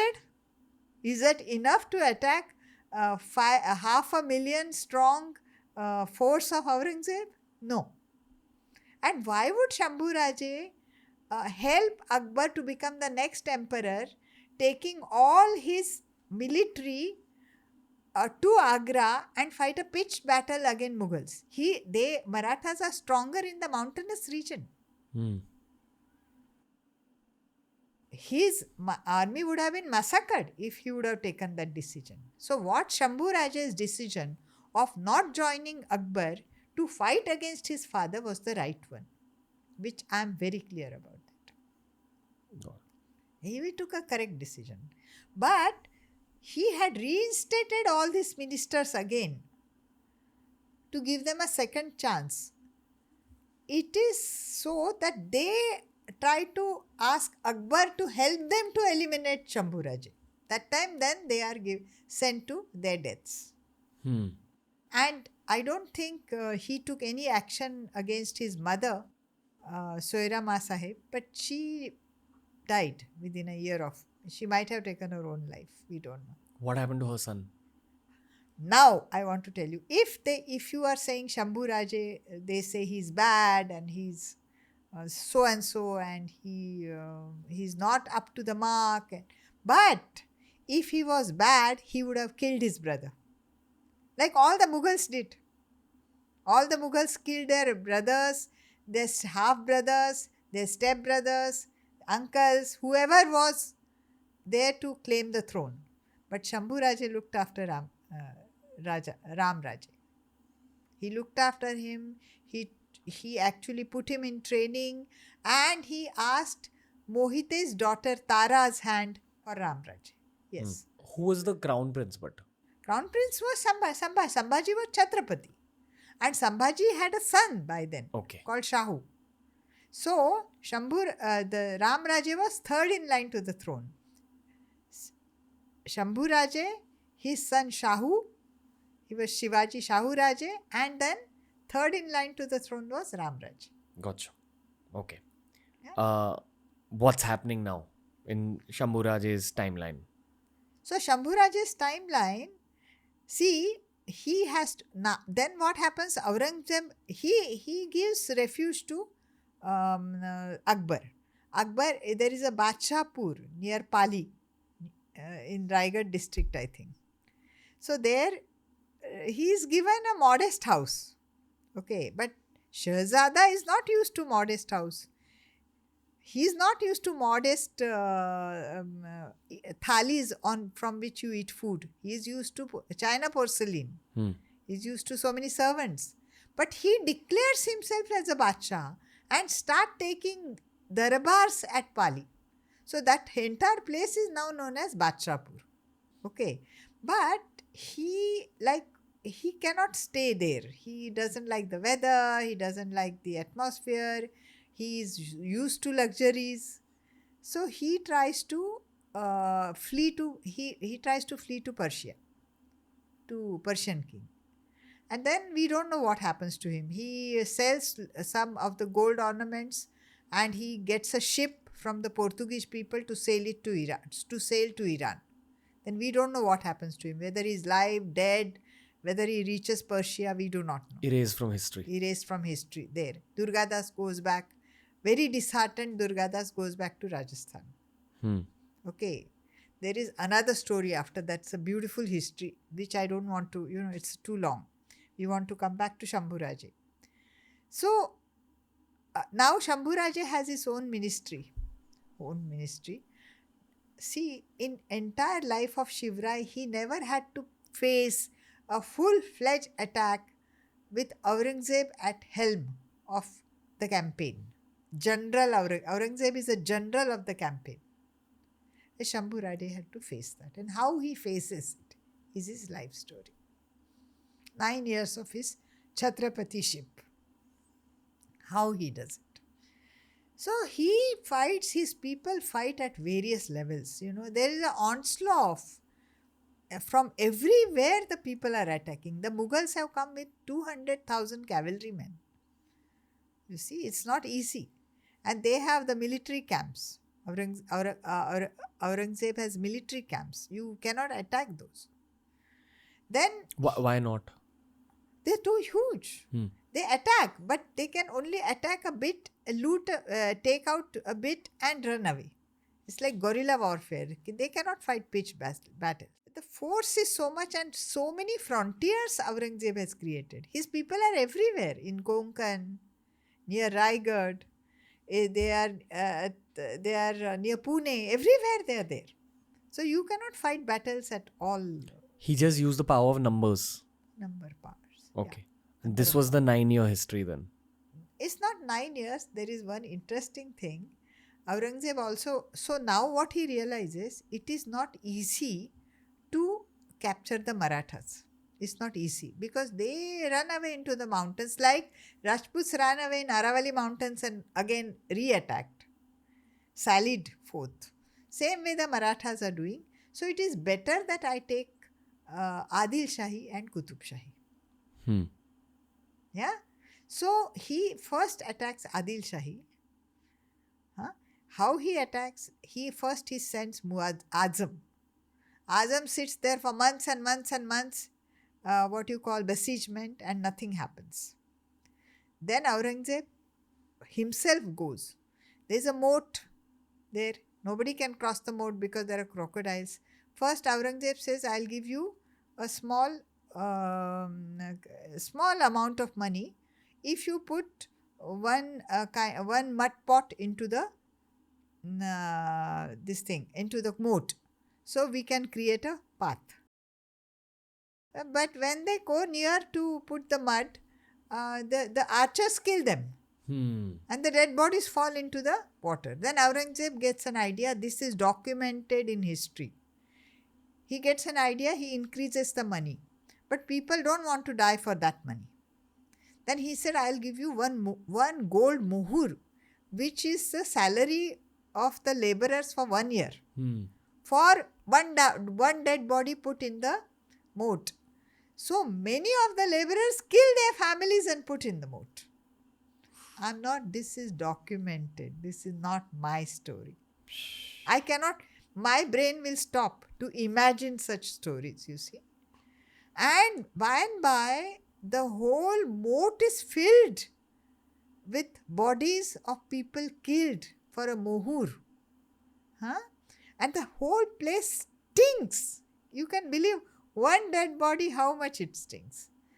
And Aurangzeb is I sometimes admire his tenacity and he is in 70s now, not young. So then the Sikandar Adil Shah, he knows there's no food inside now and the things go very bad, and he's a young boy and he's got a beautiful sister called Shahar Banu. So they surrender.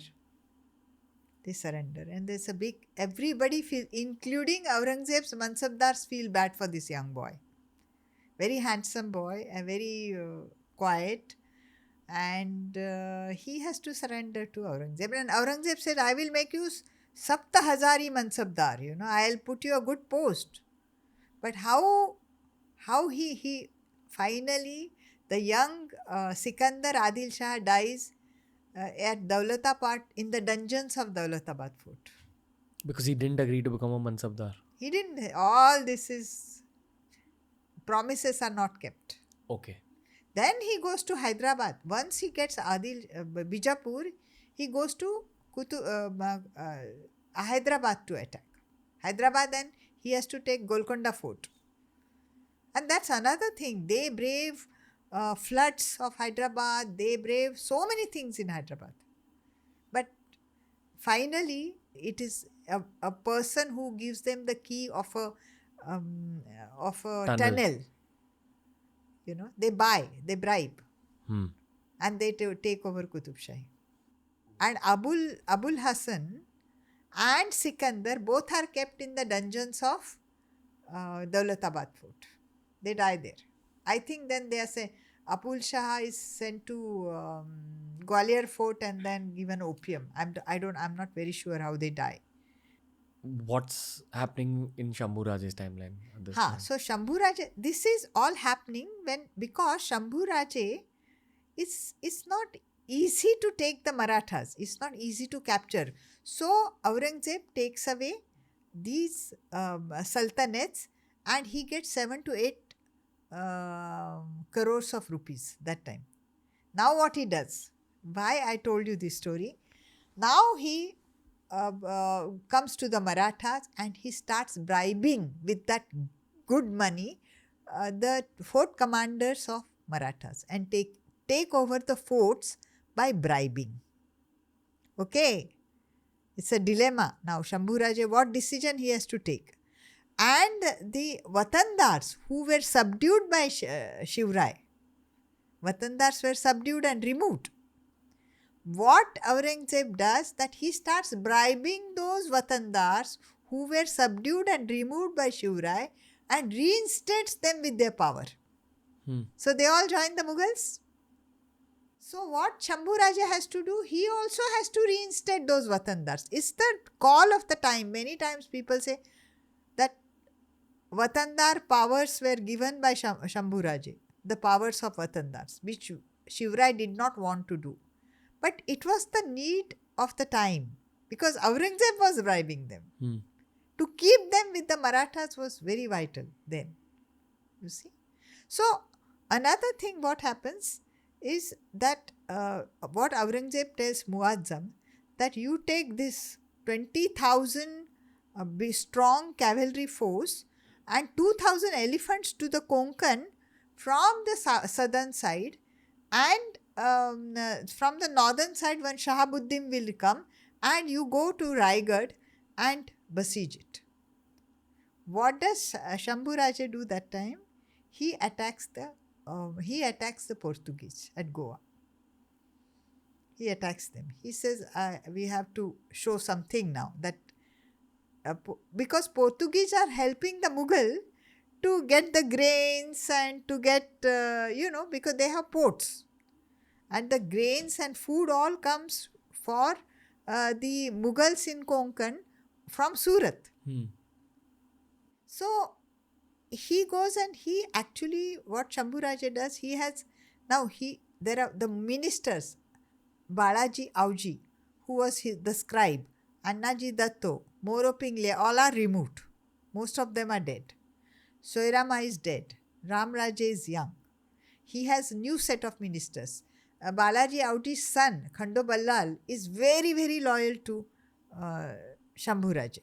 Okay. Then this Moro Pingle, who was a Peshwa, his son Nilopant is the Peshwa of Shambhu Raje. And his Kavi Kalash, who taught him Bhojpuri in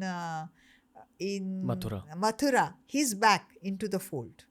He's also an important assistant to Shambhu Raje, which his other people do not like Kalash for some reason. Because he is not from them, no? He is from other side, from the north. So there are some little bit, but when Shambhu Raje attacks Goa, there is a Mandovi river and there is a fort there. So that time the Portuguese officer was Tavora. And nobody has attacked the Portuguese yet. But the Marathas take over the fort under the command of Shambhu Raje and several other forts there. So the Portuguese get angry and attack Fonda fort of the Marathas, which is near Goa. And there a big fight is there. The Marathas fight nicely. And Shambhu Raje goes to help the Marathas. And when Portuguese are going back, Tavora is going back, Shambhu Raje and his men attack Tavora. And there's a big battle.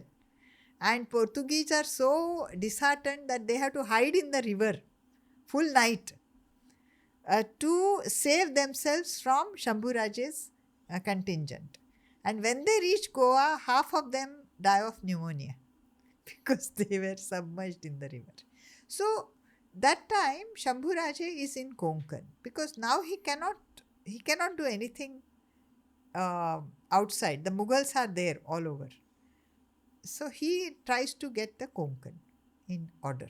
That time he is busy with that. That time when Muazzam comes to Konkan, Shambhu Raje leaves Portuguese area and goes back to Raigad. Okay, he goes back to Raigad. So, Muazzam is so arrogant, he writes to Portuguese people that because I have come, I have saved you from the Maratha attack because they are scared of us, so you pay us tribute. So the Portuguese get so angry with Muazzam that they say, now you watch, we will not allow any grains to reach you. So when Muazzam is going through Konkan towards Raigad, people, they are starved. Horses start dying and elephants are starved. Each elephant needs so much food and all the Portuguese do not allow all the grains to reach them. So Muazzam has to go back. He never reaches Raigad. He goes back, and while going back from Konkan through a ghat, mountain trail towards Belgaum, his entire cavalcade is attacked by anthrax. And most of his animals die.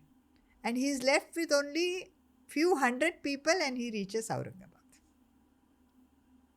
Anthrax? Yes. Wow. This is when the gods also take part in that. And at the same time, when Aurangzeb wins Hyderabad and comes back to Bijapur, they are attacked by plague. and the entire Bijapur roads are lined with dead bodies. But Aurangzeb is not disheartened. Just wants to kill Shambhu Raje. What Aurangzeb does now, all these fights are going on. Shambhu Raje is trying to acquire Konkan. He has several campaigns against Fort Janjira. He tries to acquire from the Siddhis, because he has to strengthen his lot now. So that time Aurangzeb called Sheikh Nizam, who is now he's got this Qutub Shahi. So Qutub Shahi Sardars have joined Aurangzeb. There is one guy called Sheikh Nizam. Sheikh Nizam is a very intelligent man and he can fight in the mountains, unlike the other Mughals. He is from the south. So Sheikh Nizam is given a title of Mukarrab Khan, who is very close to Allah. And he said, if you capture Shambhu Raje, you will get whatever you want. You will get 25,000 cavalrymen under you. Then this Sheikh Nizam starts studying that where Shambhu... Now only few forts. There is Vishalgarh, there is Panhala and there is Raigad. And between the area, Shambhu Raje can move about. The rest is all acquired by the Mughals. The Mughal camps are all over the place. Only these three. So, what happens? Now, there is absolutely no money to pay the soldiers. The entire system of collection of the revenue is collapsed. Okay, you can imagine. And the soldiers are not paid. The money is direly needed. So, Shambhu Raje sends Kavi Kalash to Konkan to collect some money. Okay, but the Maratha Sardars there, they do not like Kavi Kalash. So, they start attacking Kavi Kalash and drive him off to Vishalgarh. See, I told you, Kavi Kalash is not liked. So, they drive him off to Vishalgarh. And Shambhu Raje goes to Vishalgarh to save Kavi Kalash. From his own people. From his own people. And Sheikh Nizam or Mukarrab Khan knows about the whereabouts of. And then there is one place called Sangameshwar, the confluence of two rivers. Sangam. It's in the Konkan and where the mountains are very high and the valleys are very deep. So, Shambhu Raje wants to be there and Kavi Kalash wants to do Kali Puja to save the entire nation and save his Shambhu Raje. He loves Shambhu Raje like his own son.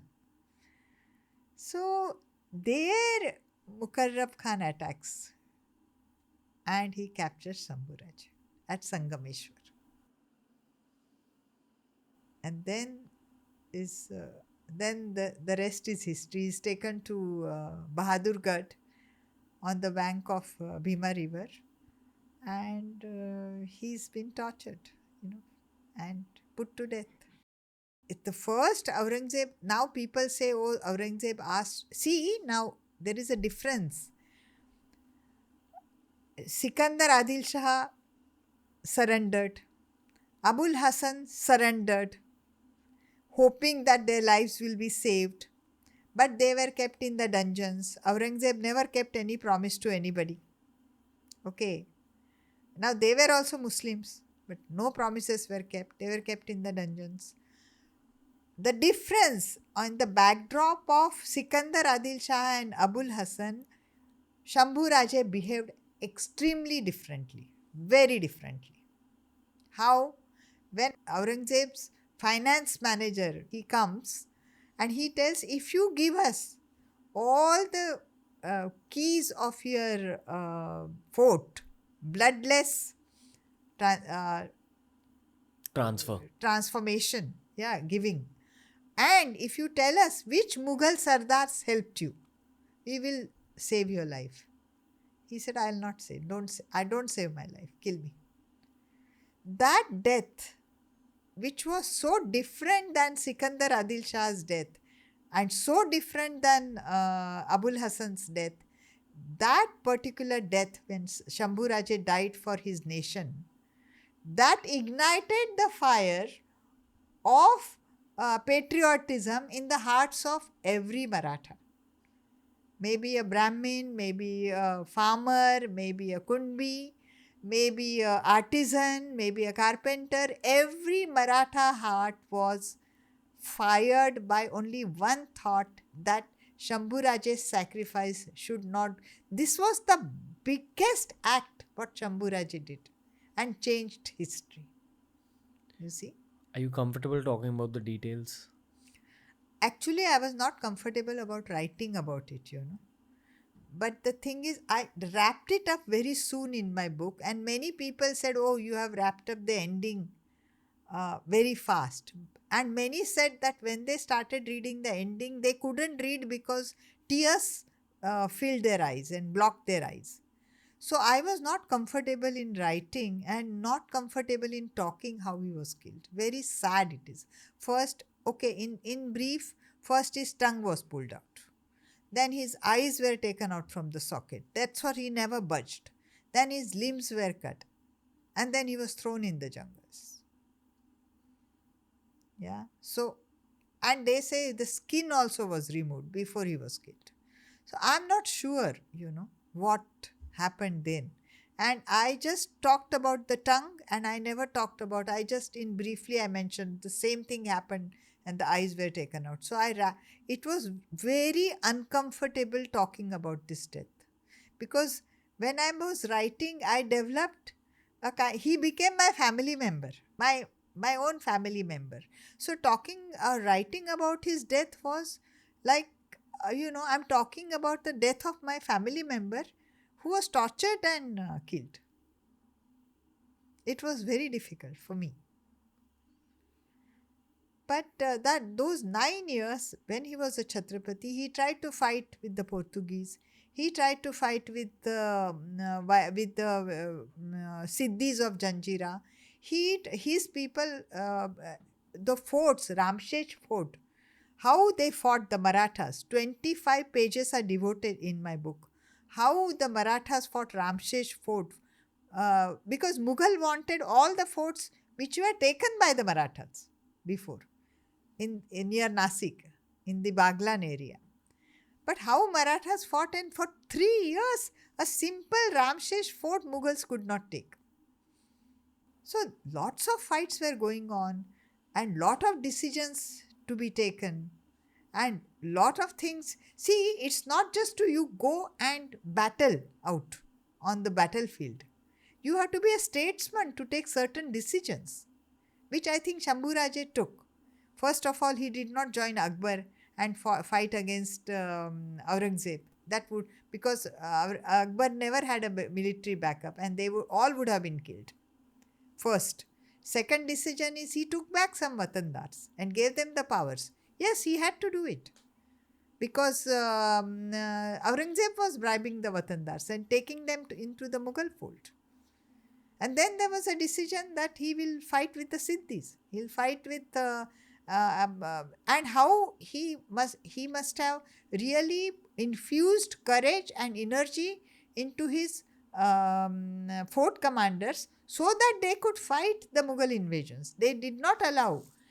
Afterwards, when Aurangzeb had fat money from these two sultanates, he bribed certain Maratha commanders and got the forts. That's Shambhu Raje could not do anything with that, because the greed is always, it plays a role.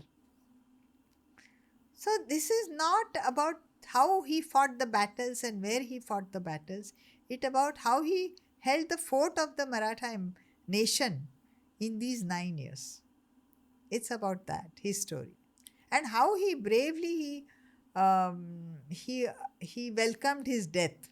He said, this is what, if I die, if I give up now, the Maratha nation will go. The fire in the Maratha heart will be extinguished. What was giving up?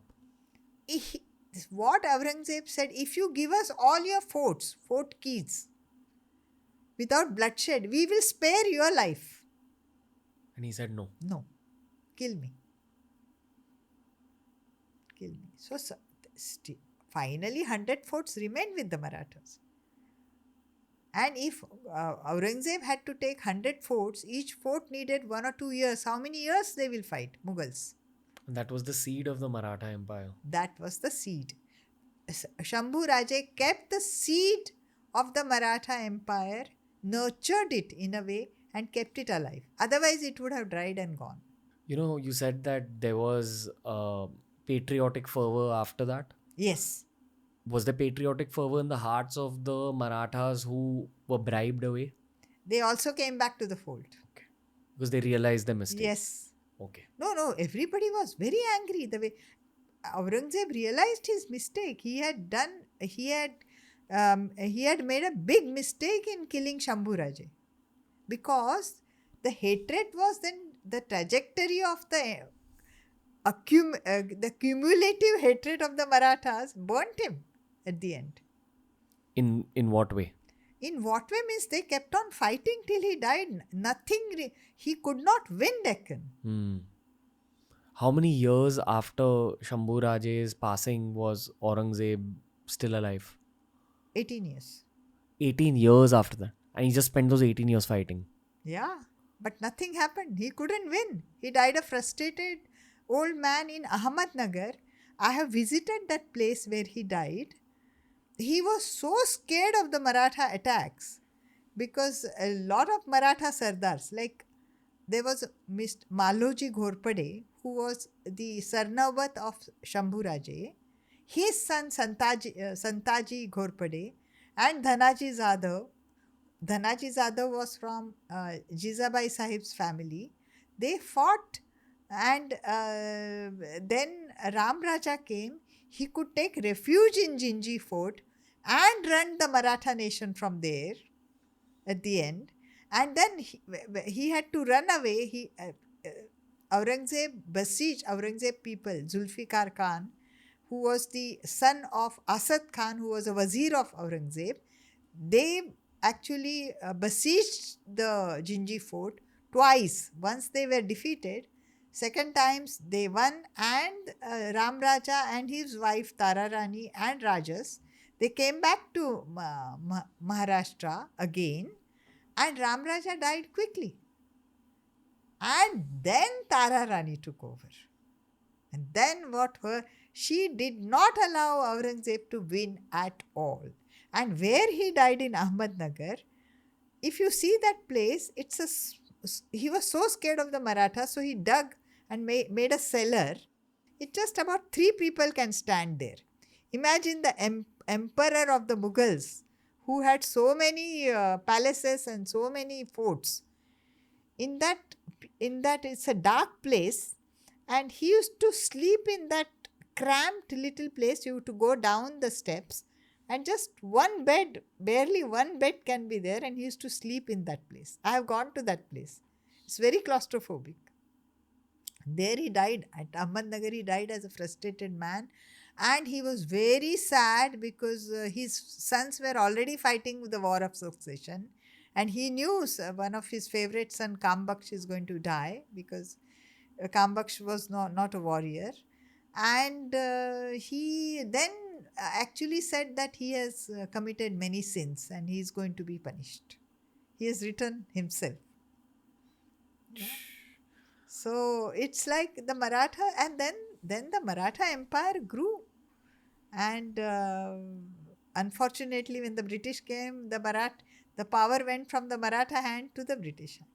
That's episode 6 and 7. Oh.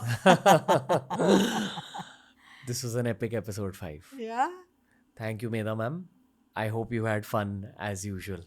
I love documenting these bits of history on the internet in the way that we did. This was an epic episode, ma'am.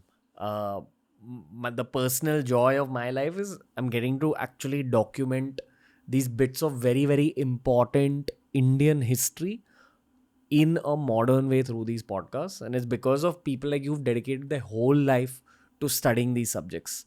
So in some ways, I don't think I'm taking on the baton on from you, but definitely one of the listeners of this podcast is going to carry that baton forward into future generations. So that's how I look at these podcasts.